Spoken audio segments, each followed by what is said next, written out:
see that tomorrow. Is the durational concern of individual shots? I don't know, since I haven't seen tomorrow's film yet, I don't know how long the shots are. The film is only 80 minutes and the shots are much shorter, so it's like, if you got through this one, the one tomorrow is like a real breeze.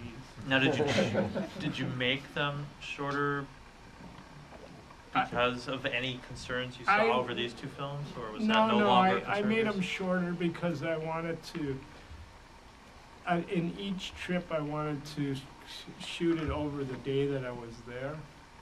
And there's so much variability over the day, I wanted to get a number of shots throughout the day. Then in the end I decided I actually didn't show as much of the variability that happens over the change in the day. You see some of it, but I was more interested in looking at it from different angles. So each shot is approximately a minute long. And then each time I went, the least amount of shots I show is 4, so each duration is at least 4 minutes and the most is 7, so 7 minutes. So the trip is an aggregate of those, the number of shots I decided to use. I was just very curious in watching the film that, first of all, the expectation about painterly views of lakes, and most of what you show is not what picture postcard kind of views are like. Mm-hmm.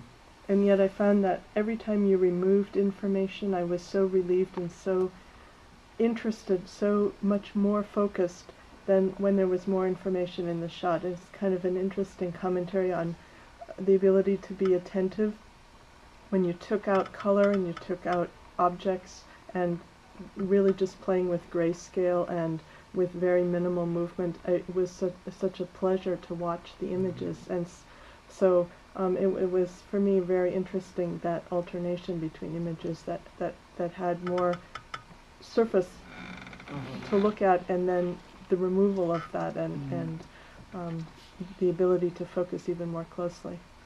Yeah, well, I'm happy you had that experience, because it's one of the things I want to do in the film, is to present 10 minutes when hardly anything is happening, because you don't know if nothing is happening unless you watch for 10 minutes and see not much happening. And if you actually give that kind of attention to find out that not much happened, but maybe a leaf falls or something that becomes such a dramatic moment. That, I think, is a really wonderful thing to understand, that it's kind of minimal amount of, which I couldn't do in just a few photographs, to show that kind of subtlety of almost nothingness. I like that a lot. And then even if you watch it another time and another time, you'll probably see some things in that shot that you didn't see the first time, and you go, oh, it's much more dramatic than I thought it was. There's 2 leaves.